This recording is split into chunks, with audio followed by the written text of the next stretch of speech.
recovered from your work yesterday?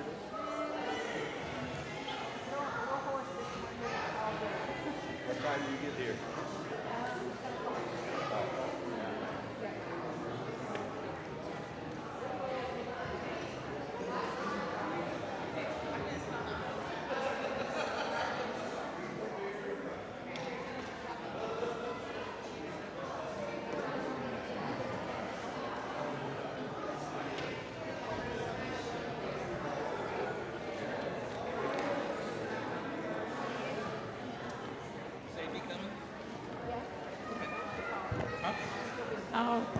All right, it is exactly 11 o'clock, and if you know me, I am Noelle Aring, and I'm a member of the board, and I like to start things on time.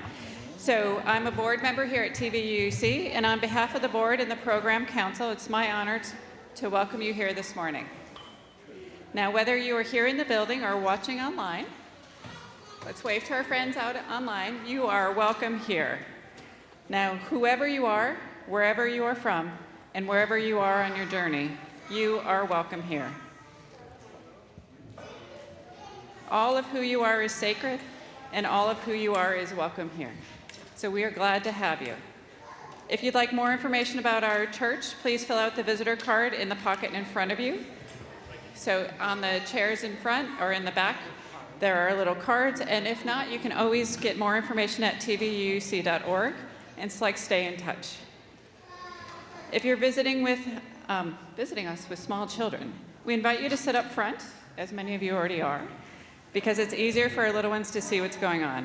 And please don't feel that you must keep them still, as all are welcome here. Wiggles, giggles, and all. If you do need to step out with your child for a moment, we actually have the E.E. Cummings room, which is in that direction. Thank you, Ted. Nice Vanna White back there.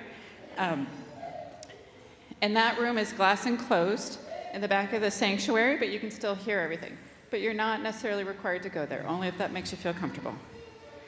And one of the things, if you are interested in classes for your children here at TVUC, hopefully you saw our RE table, religious exploration table on your way in. But we'll be out in the lobby afterwards, and you can find out more information there. Either Catherine, who is our RE director, or myself will be there to answer questions. And as many of you know who know me, we have a few announcements to start off. And the first thing I want to say is the rummage sale netted over $10,400. So a big shout out to Leslie Jangosian for her support and leadership in that. So well done, and we thank them for the work that went into that, which was quite a bit. So that's, yay.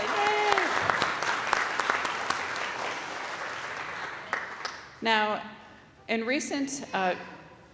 view of recent events, many of us are considering ways to donate to WUOT, which is our NPR station here in Knoxville, for underwriting spots. This group says it's like a soft evangelism.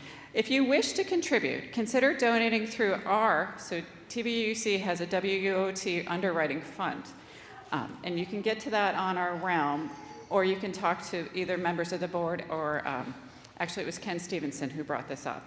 So if you are interested or thinking about donating to WUOT, you can actually do that via us and help get sort of two birds out there flying. The last announcement I have is near and dear to my heart. Those of you who I hopefully were there on Friday know that I lead our high school youth group. And part of that, we do an annual fundraiser, which is our prom event, which was last. I don't have final numbers for finances, but I can tell you we had 65 registrants come through our all-ages prom. And I want to give a big shout out to Cynthia, who's in the back, who was our main check-in woman and also gave a donation, so thank you, Cynthia. And we could not have done this without John Montgomery, who was so kind to put these chairs back. Elnora Williams, Nick Potter, and Isles Anderson also gave extra donations to our fund. Mary Rogue, quite frankly, helped out in the back kitchen, and then Barbara Eager, my mom, actually gave financial support as well as her time. So one of the things to keep in mind, if you did not know what I'm talking about, there's still time to donate to the high school youth group fund This funds our trips as well as our events throughout the year, and I can't thank this congregation enough for your support. So thank you all for coming and helping support these youth.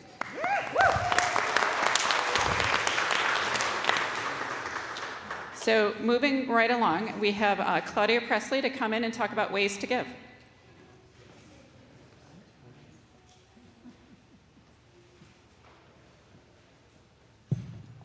Good morning.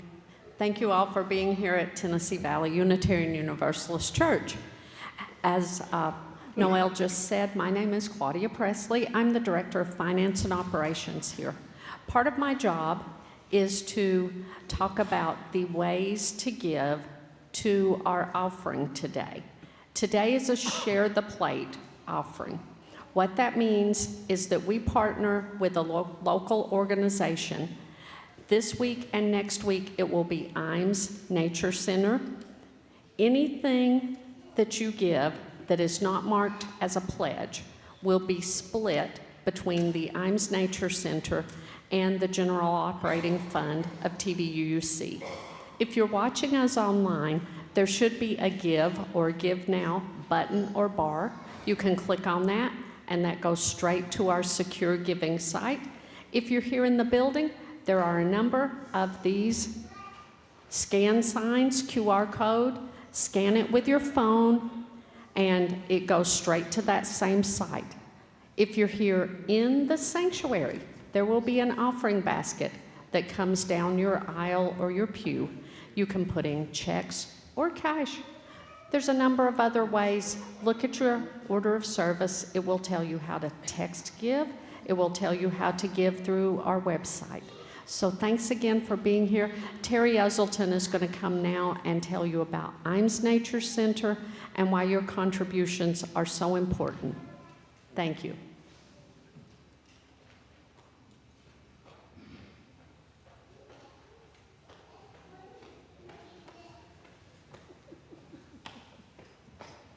Good morning. Most of you, I think, know that my name's Terry Uselton, and I do volunteer work for the IMES Nature Center, so I can give you a first-hand account of what your money gets used for, and it's quite frankly, it's very, very helpful, because there's all kinds of projects that are going on at IMES. It's a very busy place, very popular, and if you haven't been there, you should check it out. One of the new features, just as an example, that's been added, and I started on the project, but then we realized the project was a little more than volunteers could handle. They just built a bat house down by the quarry, if you know where the quarry is. And it's pretty impressive. When we started the project, it was donated material. It was supposed to go to the UT Gardens, and for some reason they decided they didn't want a bat house down there. So they said, hey, IMES Nature Center, how would you like this donated lumber for a bat house? I said, of course they said yes, and then they called and they talked to me, and we looked at the project, thought, well, that's a pretty good idea. And we started working on it. We realized it's a little much that we could handle as volunteers. We didn't have quite the equipment. So it was delayed for a couple of years. And finally, they managed to talk Parks and Recreation to come in and help build the facility.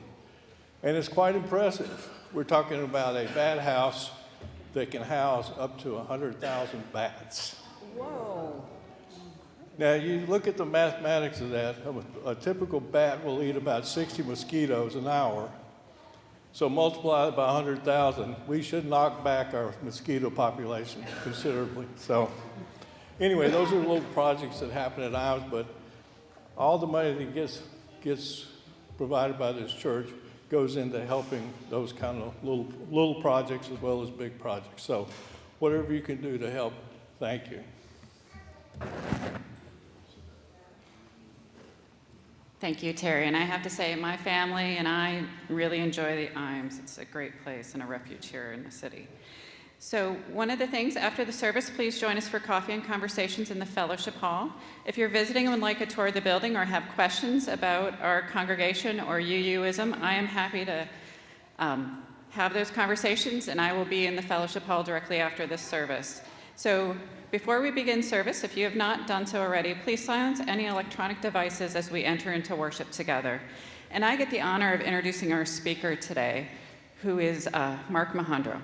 And if you don't know Mark, he's a fabulous member of our congregation, and he has been a UU since 2003, initially at First UU of Richmond, Virginia, and then joined Tennessee Valley Unitarian Universalist Church in 2012. Mark was born in Knoxville, but has lived in many states and countries, including Louisiana and Germany. Mark's scope of experience is wide and varied, and he is most proud of his time spent working for Planned Parenthood of Middle and East Tennessee as a grassroots organizer and a front desk coordinator.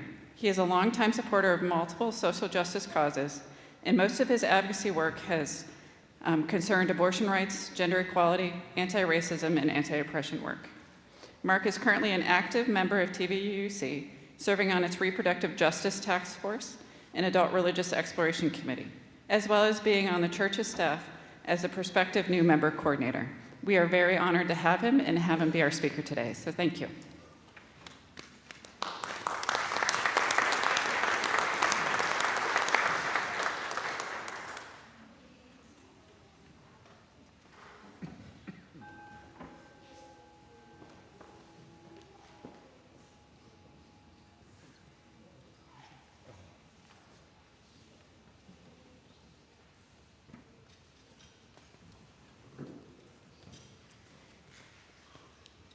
Good morning.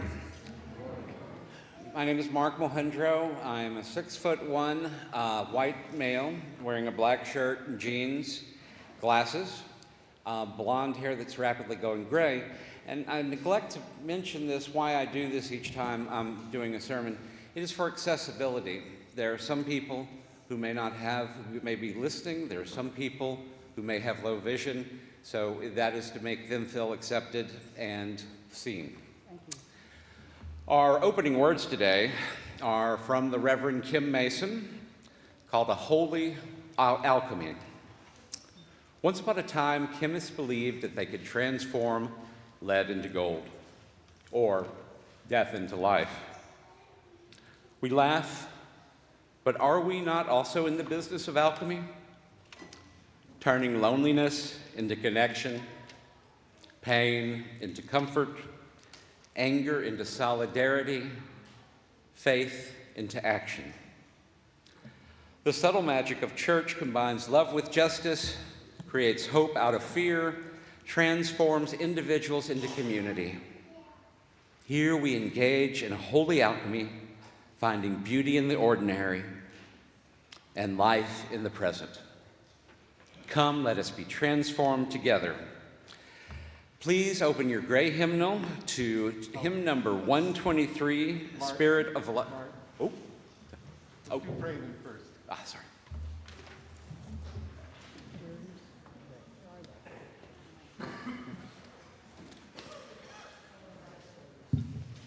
I'd like to welcome Andrea Uriarte again to our church, and she is going to be performing Solo Le Pido a Dios by Leon Gieco.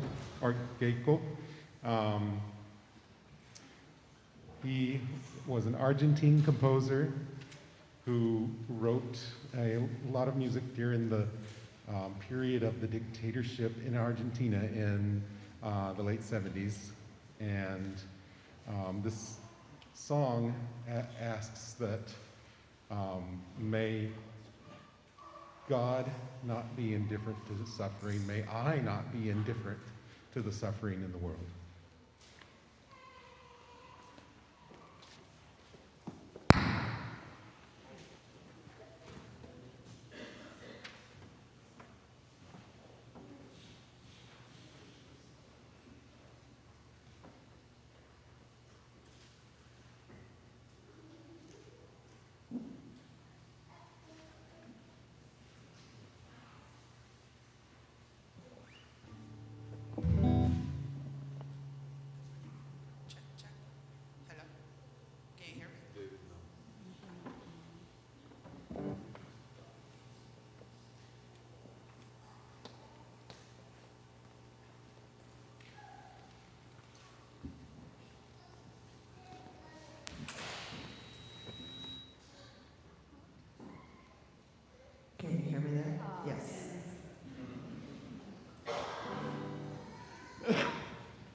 Solo le pido a Dios.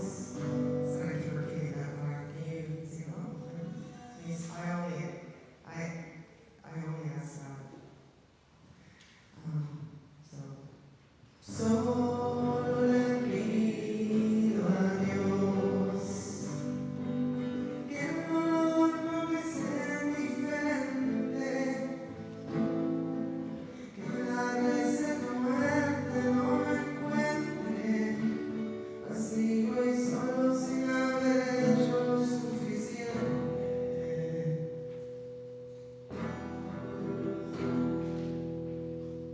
Solo le pido a Dios que el injusto no me sea indiferente,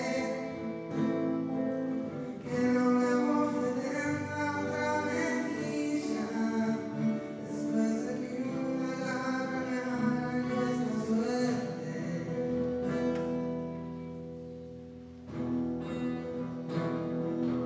Solo le pido a Dios que la guerra no me sea indiferente.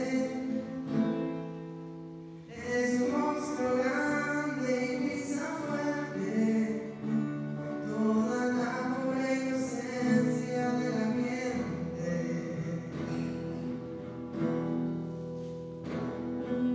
Es un monstruo grande y pisa fuerte toda la pobre inocencia de la gente.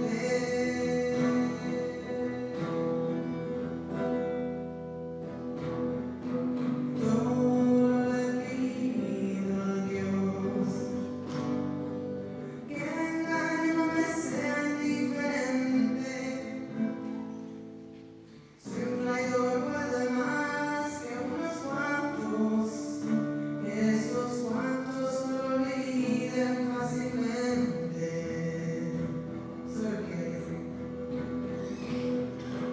Solo le pido a Dios que el futuro no me sea indiferente. Desahuciado es el que tiene que marchar a vivir una cultura diferente. Solo le pido a Dios que la guerra no me sea indiferente. Es un monstruo grande y pisa fuerte toda la pobre inocencia de la gente.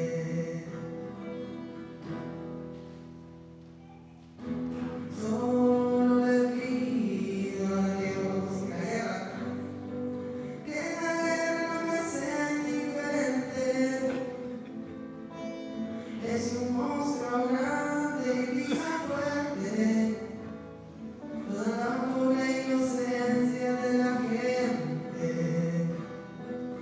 Es un monstruo grande y pisa fuerte toda la pobre inocencia de la gente.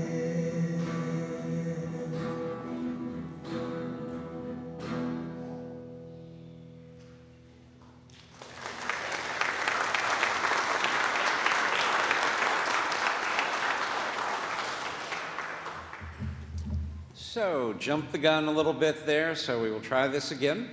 I model imperfection so that y'all can practice giving grace. So, please rise in body and spirit and turn to song number 123 in the gray hymnal, Spirit of Life.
Number 188.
It is good to be gathered this morning in all the ways we gather. We're glad to be here together in this space and gathered with those who are watching from other spaces. And I have a story to share this morning that is adapted from one written by Daniel Manus Pinkwater, and it begins with somebody named Mr. Plumbean. Yeah, Mr. Plumbean. Mr. Plumbean lived on a street of houses where every single house was exactly like all the other houses. Can you think about that? Everything was the same. And Mr. Plumbean liked it that way, and the other people on the street liked it that way too. And they would often say, "What a nice, tidy street we have." But then one day, something unexpected happened. A seagull flew over the street. Have any of us ever seen a seagull before? That wasn't the surprising part. The surprising part was that the seagull was carrying a can of bright orange paint in its feet as it flew. Nobody ever knew why it was carrying that paint, but what happened is that as it flew over Mr. Plumbean's house, it lost its grip and it dropped that paint. And that can fell right on Mr. Plumbean's house, and it created a giant orange splot on the house. And all Mr. Plumbean's neighbors said, "Oh, what a shame. You'll have to paint your house again now." And Mr. Plumbean looked at it for a while and said, I suppose I will. So the next day, Mr. Plumbean went and got some blue paint and some white paint and set out to paint. The walls were blue and the roof was white, and that big orange spot was still there. The neighbors were a little surprised. And then they saw Mr. Plumbean leave again, and they thought, okay, he's gonna fix it. Maybe he didn't have enough paint. So he came back with more paint, but he came back with green and yellow and purple and red paint. And he began to paint all kinds of things on that house. He spent the whole day and the day after that while people watched. And when he was done, that house had a big orange spot. It had lots of little orange spots. It had stripes. It had rainbows, it had animals, it had steam shovels painted on it, and people. It looked like a jungle. It looked like an explosion of color. But Mr. Plumbean was not done. Because then he went out and he came back and he brought all kinds of green things, and he planted two kind of medium-sized palm trees in his front yard and other plants all around, and he strung a hammock between the two palm trees, and that night, all his neighbors saw him out lounging in his hammock, sipping lemonade in his front yard, and they said to one another, "Mr. Plumbean has lost his mind." They were very unhappy because they said, this is not a nice, tidy street anymore. And they decided to get together, and they told Mr. Plumbean's neighbor that she was the one who had been elected to go and talk to Mr. Plumbean and let him know that he needed to paint his house back the way it was before. So that evening, the neighbor went and met Mr. Plumbean, saw that he was hanging out between his two palm trees, and that neighbor sat and talked with him for a long, long time, sipping lemonade and talking into the night. And the next day, that neighbor went out, and then she came back. And she came back with ropes and wood and nails and paint, and she began working on her house. And before they knew it, the neighbors saw that not only was Mr. Plumbean's house the way he had made it, now the house next door didn't even look like a house anymore. It looked like a giant ship. And they said, oh my gosh, it's spreading. But when they talked to Mr. Plumbean and when they talked to Mr. Plumbean's neighbor, they both said, my house is me and I am it. My house is really where I like to be, and now it looks like all of my dreams. So one by one, other neighbors went to talk to Mr. Plumbean to see if they could talk some sense into him.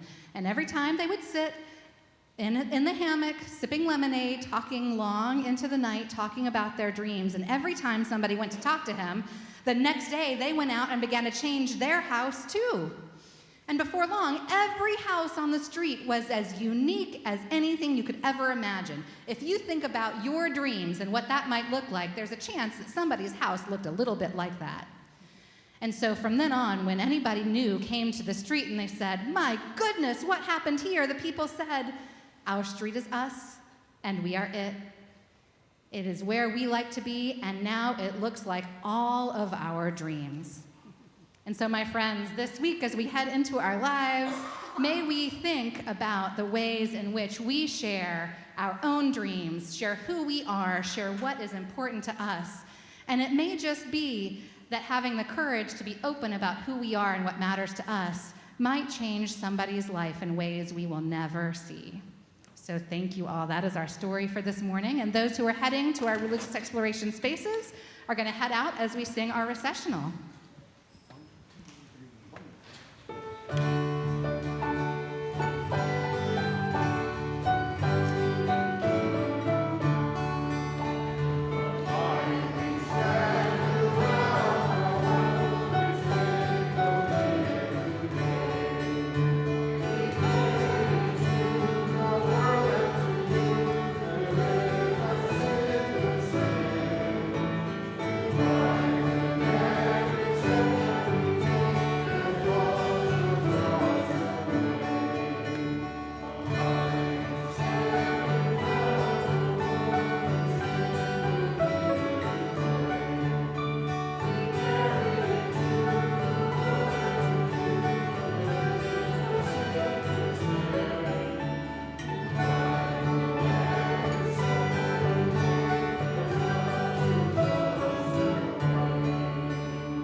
Good morning.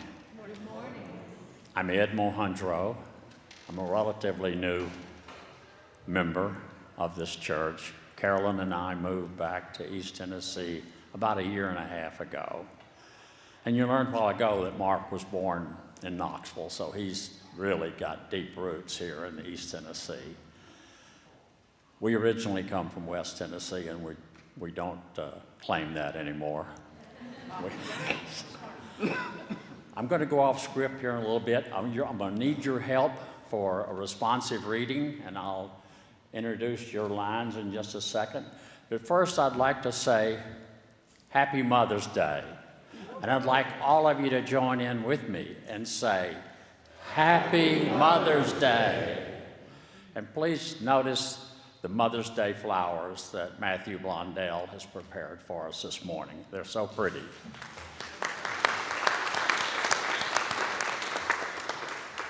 And I'll delay the responsive reading just a few more minutes. Yesterday, Carolyn and I had a wonderful experience with several of our friends here in the Tennessee Valley Unitarian Universalist Church. We had an outing up in the mountainous areas near the Foothills Parkway, overlooking a beautiful mountain and beautiful valley. It's a hideaway that belongs to Doug Cox. We all had a great time. Heather and AB were good hosts, and I just want to mention that Carolyn and Denise and Paul entertained us and entertained us and entertained us. We had a wonderful time. And one reason I'm calling this, I'm going to applaud. Let's applaud for Carolyn and Denise and Paul. One reason I make a point of this, I'm new about in the auctions that we have here at TVUUC. So that outing yesterday was purchased through the auction that we had this year. And this was our first participation in it. We'll be looking for this outing next year or one very similar to it. It was great. It was much fun. We would have liked to have all of you there. So let's turn to this responsive reading. It's titled, "No One is Outside the Circle of Love." And we've taken these words from a message provided to us in writings by Reverend Susan Frederick Gray. Reverend Gray is a past president of the National Unitarian Universalist organization. She's currently pastor of a church in Bloomington, Indiana. So this is entitled, "No One is Outside the Circle of Love." And I'll need your help when I make some motions for you to participate in this responsive reading. And what I need you to say is, no one is outside the circle of love. And let's practice it for a couple of times, okay? No one is outside the circle of love. One more time. No one is outside the circle of love. We know that hurt moves through the world, perpetrated by action, inaction, and indifference. Our values cause us to live in the reality of the heartbreak of our world, remembering that no one is outside the circle of love. We who are Unitarian Universalists not only affirm the inherent worth and dignity of every person, we also affirm the inherent wholeness of every being, despite apparent brokenness. No one is outside the circle of love. We know that things break or break down. Promises, friendship, sobriety, hope, communication. This breaking down happens because our human hearts and our very institutions are frail and imperfect. We make mistakes, and life is messy. No one is outside the circle of love. With compassion as our guide, we seek the well-being of all people. We seek to dismantle systems of oppression that undermine our collective humanity. We believe that we're here to guide one another towards love. No one is outside the circle of love. No matter how fractured we are or once were, we can make whole people whole people of ourselves.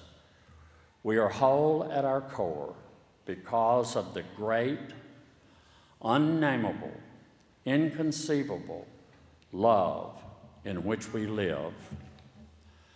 No one is outside the circle of love.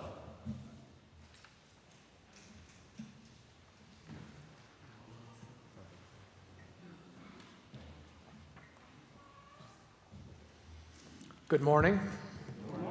My name is David Massey. I'm a member of the spiritual care team, which, along with many of you, sees to the caring needs of the congregation.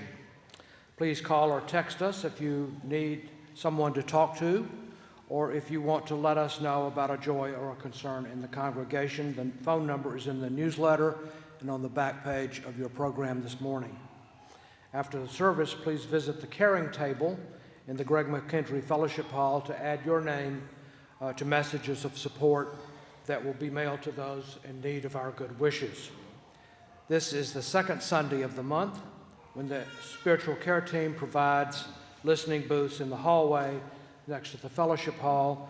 After the service, please stop by and chat with Mike Matfee or Wimberly Thompson, who will be ready to listen to whatever is on your mind or in your heart.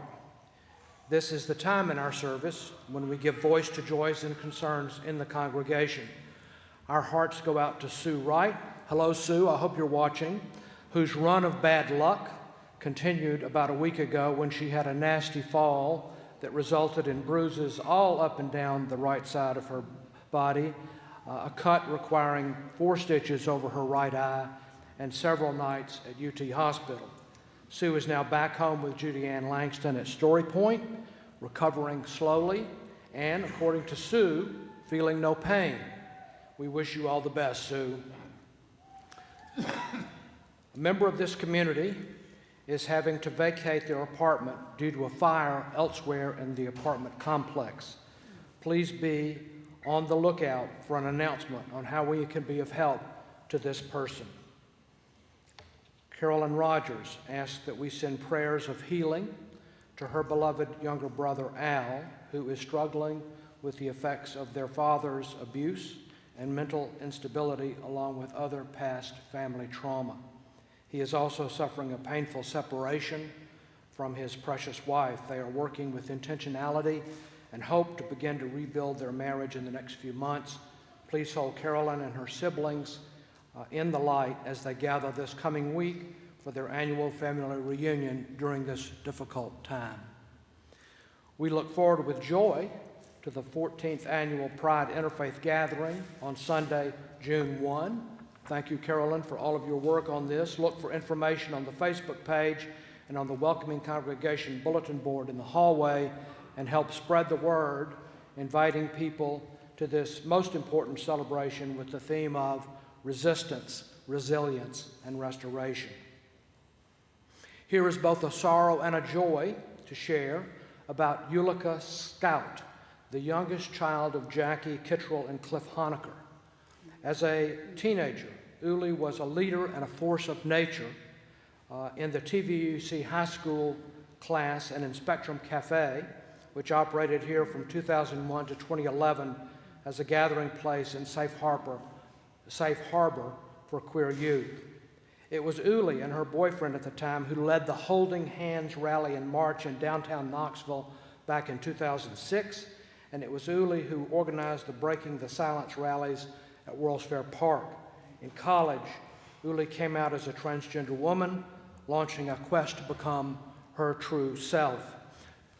And here is the sorrow. To escape the intensive anti-trans climate in Tennessee, Uli and her partner have decided to leave Knoxville and move to the West Coast. This is the wrenching decision facing many people in the trans and non-binary community in Tennessee, whether to leave or to stay. As for Uli, we will miss her insightful wisdom on what it means to live an authentic life. And here is the joy. On Friday night, with friends and family, Uli celebrated her birthday and her pending master's degree in clinical mental health counseling. She is doing more than making do. She is making life work for her so she can help others and we wish her much love and happiness.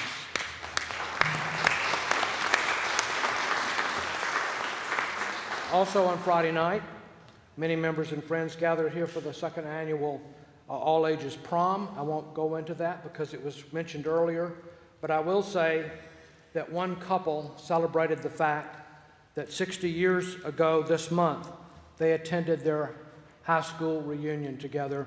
Terry and Marcia Usselton, congratulations. Trish Adams shares an update for the Joy List. She says, quote, "I am thankful to have my loved ones healing well and on the road to mobility. My mom has recovered beautifully from back surgery, and Chance's foot is getting stronger every day." We also want to celebrate with Sarah Miller, who has just recently become a U.S. citizen.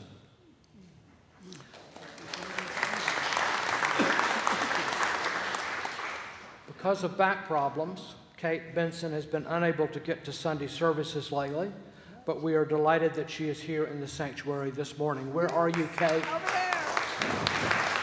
Okay, thank you.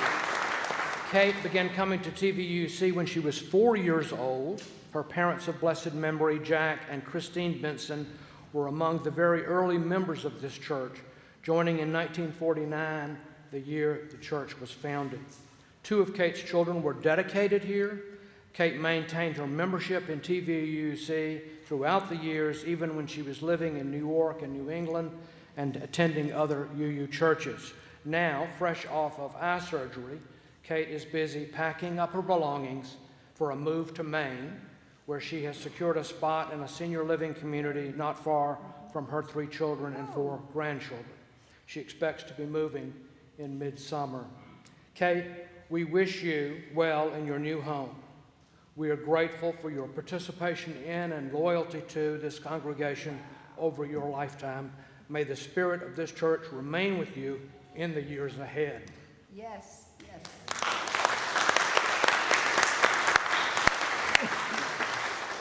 And finally, this is the day we celebrate and remember our mothers. The influence of mothers in society, motherhood itself, and the magic of maternal instinct. On this Mother's Day, we take joy in that special, sweet bond between mother and child. At the same time, we hold in our hearts all of those for whom this Mother's Day may be fraught with resentment, anger, regret, sadness, or grief. Regardless of our individual histories, may we all find peace and joy in caring for one another in this beloved community. For all of these joys and concerns, as well as those held in privacy or that are unknown to us, let us join together in singing, "Sending You Light." The words are printed in your order of service.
When I am troubled, will you listen to me?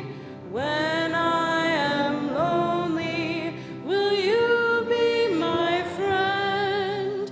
Will you be there for me? Comfort me tenderly.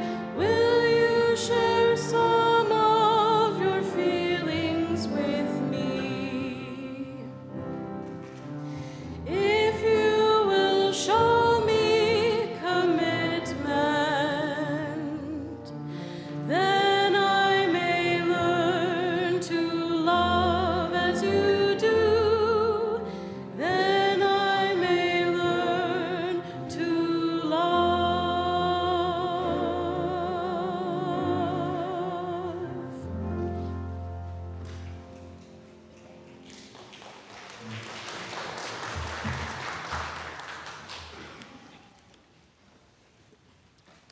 We're now going to have a moment of silent meditation, followed by spoken prayer, and then followed by the offertory.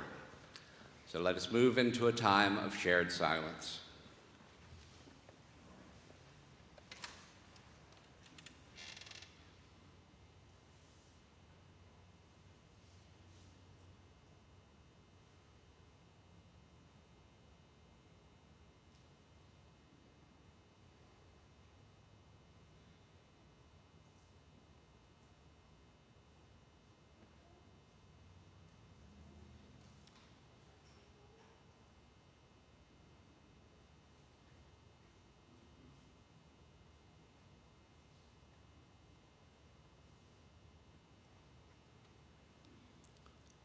Spirit of life and love, Holy God, source eternal, in our midst, yet ever still elusive.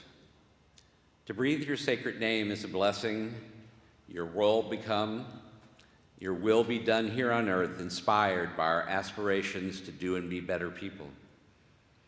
May we all have what we need to survive, live, and thrive.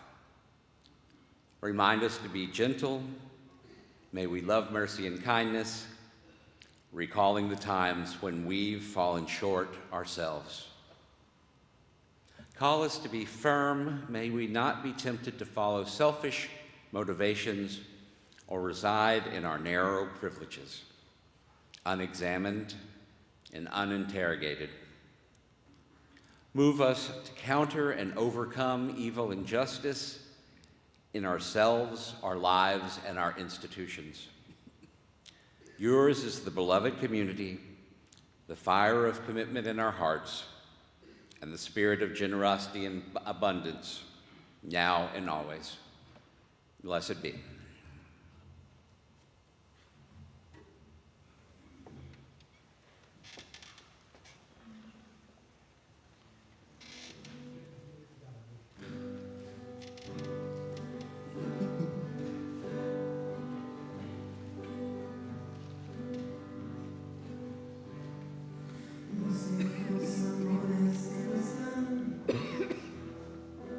Anunciando los que perdieron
Beloveds, let us gather our hearts and minds in a spirit of openness and welcome.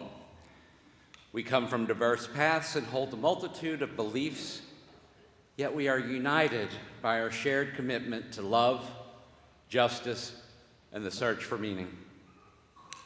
In these broken, chaotic times, our congregations can be a sanctuary of hope, a spiritual shelter where people find rest and acceptance.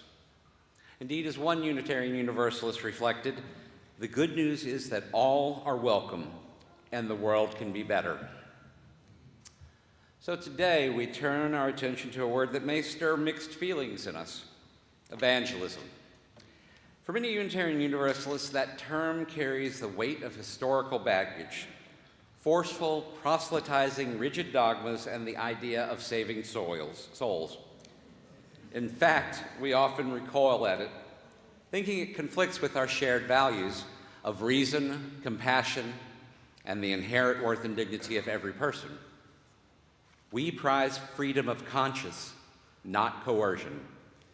Yet if we peel back the layers of that baggage, we find that at its heart, evangelism simply means sharing good news. It's telling a story of hope and love, not an unwelcome demand.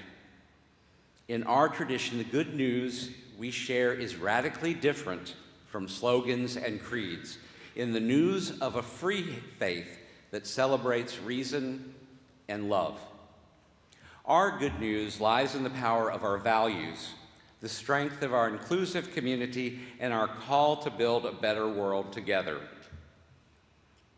To share our faith is not to convert by force, but rather an act of love, offering people a place to belong, to grow, and to know their worth.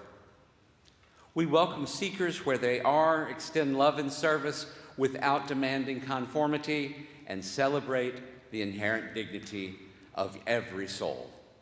The message of faith and hope rings true as our evangelical message of hope for a moral tomorrow. In short, we live our faith by bearing witness to justice and love.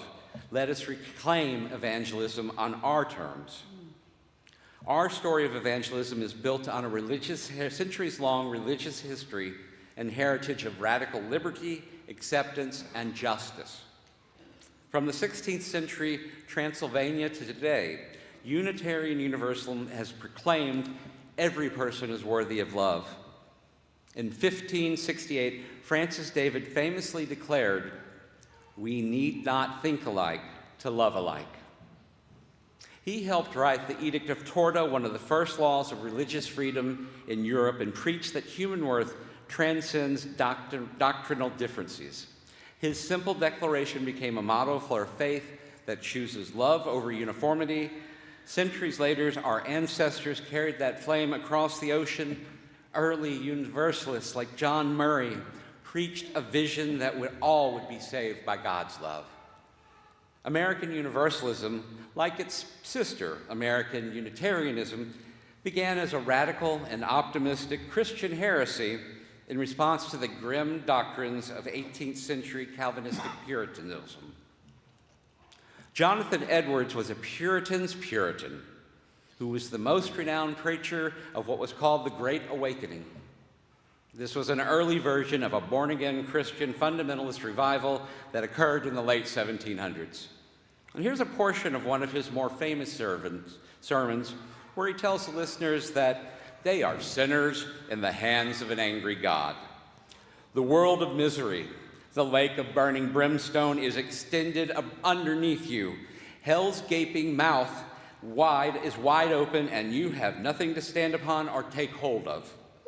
It is only the power and mere pleasure of God that holds you up, that God that holds you over the pit of hell, much as he holds a spider or a loathsome insect over fire. It abhors you. You have offended, O sinner. So that was really cheery stuff back then.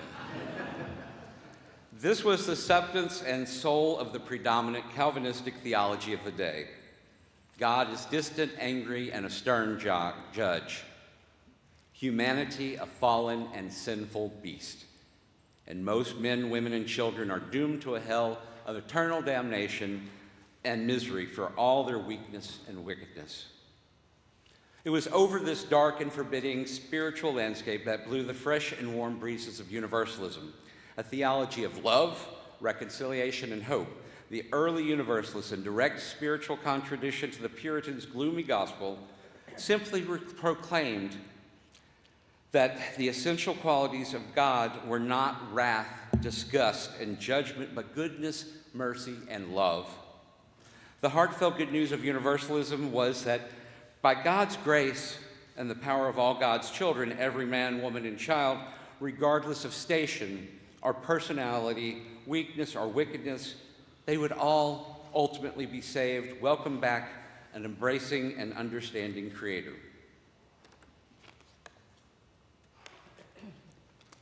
William Ellery Channing, who's considered one of the fathers of Unitarianism in the United States, in 1819 invited worshipers to free themselves from dogma and follow the light of conscience and reason. Unitarian ministers like Theodore Parker fought slavery, and reformers like Dorothea Dix advocated humane treatment of the mentally ill.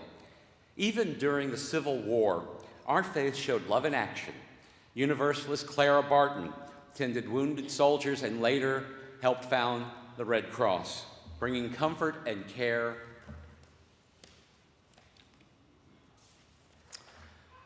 Our congregations have been places of free thought and bold compassion, preaching that God's love embraces everyone and every person as inherent dignity. In the 20th century, that legacy of action continued. Martha and Waitstill Sharp risked their lives rescuing scores from the Nazis. We had a hand in the creation of the NAACP and the ACLU. In 1961, Unitarian and Universalists joined together, saying they could have a stronger voice united. For 200 years, our denominations have been at the forefront of movements working to free people from whatever bonds may oppress them. Because for us, loving our neighbors has meant working for justice. Our ancestors lived the gospel by deed, embodying beloved community long before the phrase was coined. Today, we inherit that proud legacy. We live by our shared values that our ancestors embodied: justice, equity, transformation, pluralism, interdependence, and generosity, with love at the center. These are not just words on a page, they are our modern gospel, telling newcomers you are welcome as you are, and together we will work for a better world. In our congregations, we pledge no creed over the door, only an open heart and a promise to each other in the world. For us, that good news is deeply hopeful. It's the promise that every person can be embraced by community, that their life has meaning, and that together we can heal the world. We carry this news not to impose beliefs, but to offer a hand of solidarity. Our evangelism is about witness, not winning. We do not save souls by coercion and guilt. We save people from isolation by inviting them into a caring community. Proselytizing tries to change someone's faith, but evangelizing is simply spreading the word about your faith so others can be informed and can know. And truly, our faith has good news to share. Solidarity in lonely times, in creativity and solving problems, service to neighbors, and above all, hope. Our message, the good news, can be described in many ways, but it shines in these core affirmations: freedom and reason. We proclaim a faith of openness. Doubt and questioning are sacred to us. We give people permission to think for themselves and live with integrity. We embrace both spirit and reason. Acceptance of all. From the Universalist side, we inherit the belief that God's love, or just the power of love itself, embraces everyone. And from the Unitarian side, that every person has inherent dignity. Our creed, if we had one, would simply be love. We mean it when we say everyone is welcome. LGBTQI+, people of every race, ability, people of faiths and people who have none. Decades ago, we resolved to include all. Love and justice. We are a religion of social action. Our faith calls us to break the chains of injustice, to stand with the oppressed, and to act with compassion. We say love and justice go hand in hand, so we champion civil rights and economic equality, welcome refugees, stand for climate justice, and fight to dismantle racism and sexism. Our worship is incomplete if it doesn't move into action, because for us, justice work is worship made manifest. Meaning and wholeness. In a world so often indifferent or fearful, Unitarian Universalism says we are here together to become fully human. We find salvation not by escaping to some other realm, but by being made whole in this life through love, learning, and service. We pledge to help each other find purpose and grow in spirit. Each person can build a better world by living honestly and kindly. In fact, the greatest good news is that salvation, living our truest selves, is possible here and now through the love of community. In short, all are welcome and the world can be better. One Unitarian Universalist writer put it this way: Unitarian Universalism is a faith in people, hope for tomorrow's child, and trust in change. It is a spiritual responsibility for a moral tomorrow.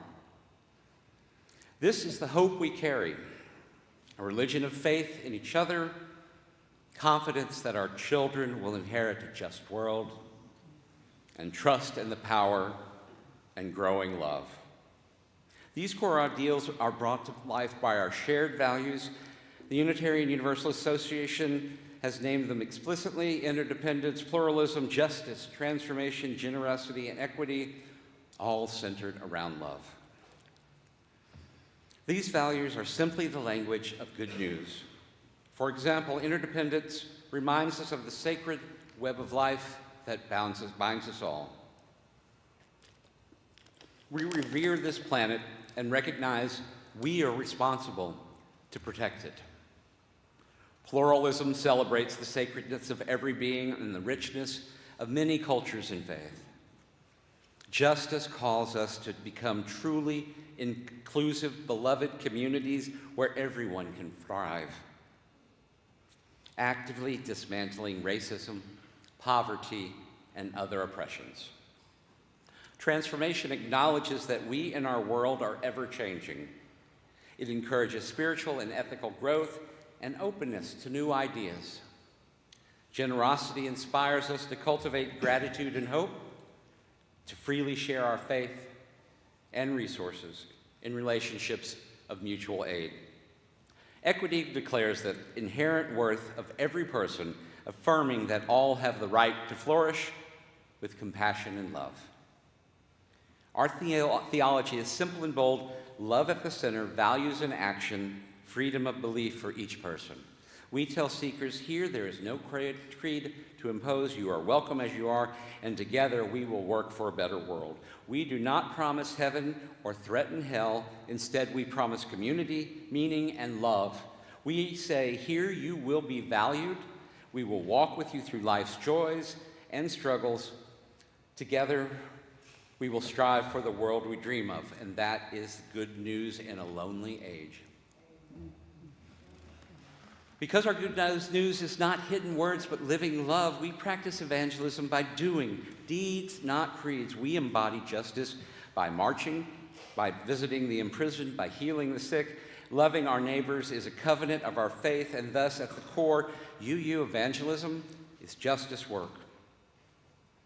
Every time our forebears fought for abolition, worked for women's rights, or sheltered the vulnerable, they were preaching by example. Today, the impulse is the same. We join climate marches, not for political gain, but because doing right by the earth is an expression of our faith.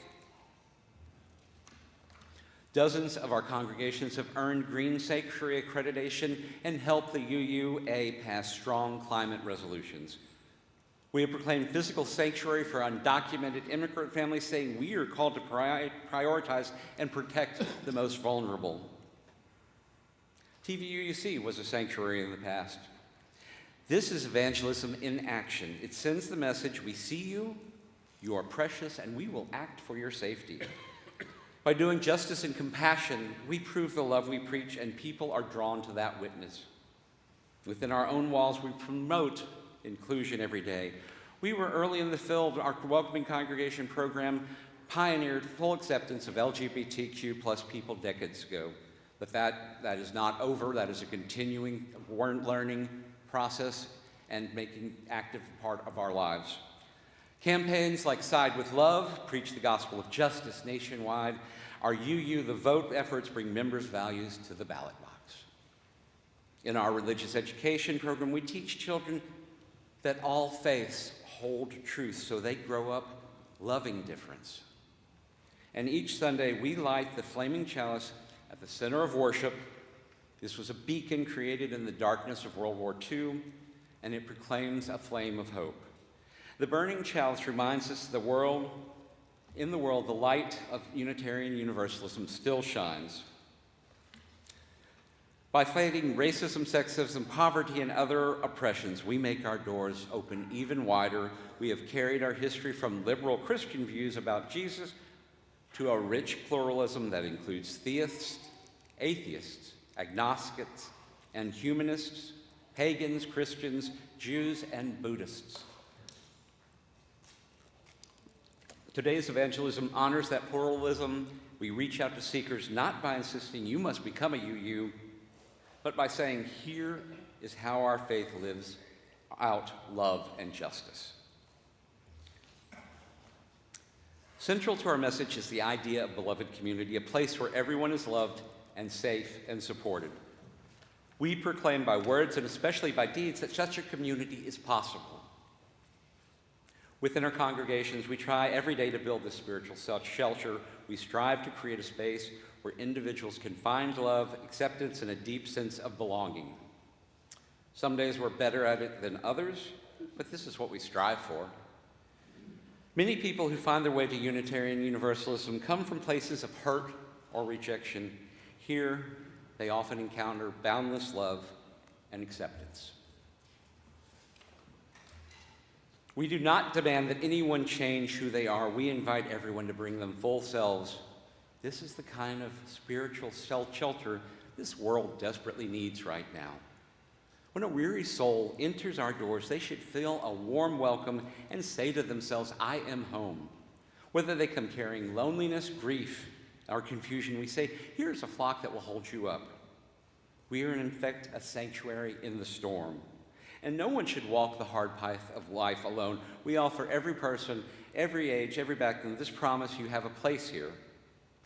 We are a community that laughs and cries together, learns together, strives together to make the world kinder. Our covenant calls us to welcome one another, support each other's spiritual journeys, and collectively build a more passionate and just world. Given this vision, how do we actually offer that warmth and shelter to others? How do we live our evangelism in practical terms? And here are some ways that each of us can share our light, both in word and deed. Rediscover what made you a Unitarian Universalist. What stories or experiences shaped your understanding of Unitarian Universalism? What principles stir your heart? When we can answer why I am a Unitarian Universalist and what do I love about this community, we will become natural evangelists. Our enthusiasm for our own faith will overflow into our relationships. Think about the people in life who are seeking meaning, in your life who are seeking meaning or belonging. Invite them to worship at a church event. Offer to give them a ride or to meet them for coffee and chat about life. When you explain your own words what being a Unitarian Universalist means to you, you turn abstract principles into a compelling personal story. If you meet someone longing for a spiritual home, extend your hand and say, come with me this Sunday, and practice radical hospitality. Make our congregations visible as a place of welcome. Greet every newcomer with a smile, offer them coffee, and introduce them to others. Even small acts of hospitality echo that message. They show the world what you love looks like. Tell our stories. We have powerful narratives of transformation and hope. Share them. Talk about the ways Unitarian Universalism has changed lives. Live loudly for love and justice. Let our actions speak as loudly as our words. These efforts sometimes carry risk, as any prophetic witness does, but they fulfill our calling.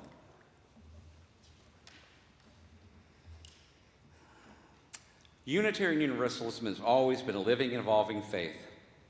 Our ancestors faced prosecutions so they could freely believe and love. They extended that freedom to others. We have good news to share that every person can grow in spirit, live by conscience, and be embraced by community. We offer salvation not through dogma or doctrine, but through connection, hope, and justice. Today and every day, we reclaim the word of evangelism as our own, to share the liberating message of Unitarian Universalism, that dignity is innate, love is universal, and together we can heal this world. Beloved, sharing our faith is not about converting others to a set of beliefs. It's about living our values aloud, building beloved community, and extending an open invitation to all who seek spiritual home and to where they will be welcome just as they are. So why did I choose to do a service about Unitarian Universalist evangelism? Well, there are a lot less Unitarian Universalists now than we had 50 years ago. We had 100,000 members more of the denomination than we have now. I want us to grow as a faith and not fade away. This Unitarian Universalism has saved my butt more times than I can imagine. Well, I do a lot of activism, and Unitarian Universalism is my spiritual anchor. I have done activism without faith, and it has burned me to the ground. And I am so thankful for Unitarian Universalism. There is some good news, though. Tennessee Valley Unitarian Universalist Church is growing.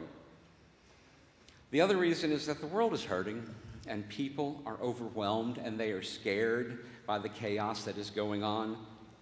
It's rough out there, and people are looking for a community that shares their values, and they are looking for some good news. And I hope that TVUUC can be a shelter from the storm for them. Now, go into the week and speak your truth. We have a flame of hope to share. Let it burn brightly. I'll close with these words attributed to John Murray.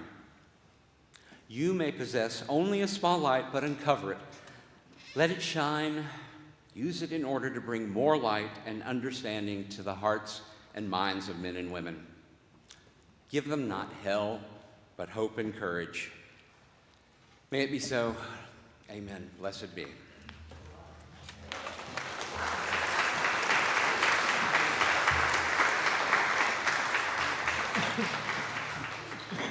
Please rise in body and spirit and turn to hymn number 1074 in your teal hymnal. Turn the world around. 1,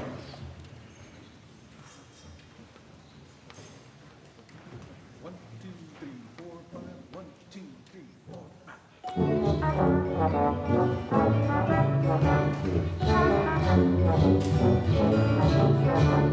We come from the fire, living in the fire. Go back to the fire, turn the world around. We come from the water, living in the water. Go back to the water, turn the world around. We come from the mountain, living in the mountain. Go back to the mountain, turn the world around. Oh, so is life. Ah, so is life. Oh, so is life. Ah, so is life. Do you know who I am? Sing what I know. Do you want? Sing we want another. Sing we want. Do you know who I am? Do I know who you are? Sing we want another clearly. Do we know who we are? Do you know who I am? Do I know who you are? Sing we want another clearly. Do we know who we are? Whoa, so is life. Ah, so is life. Whoa, so is life. Ah, so is life. Water makes the river melted. Fire make the sunlight turn the world around. Heart is of the river, valley is the mountain, spirit is the sunlight, turn the world around. We are of the spirit, truly of the spirit, only can the spirit turn the world around. Whoa, so is life.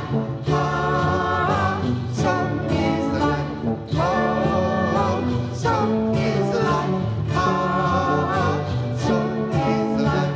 Whoa, so is life. Whoa, so is life. Whoa, so is life.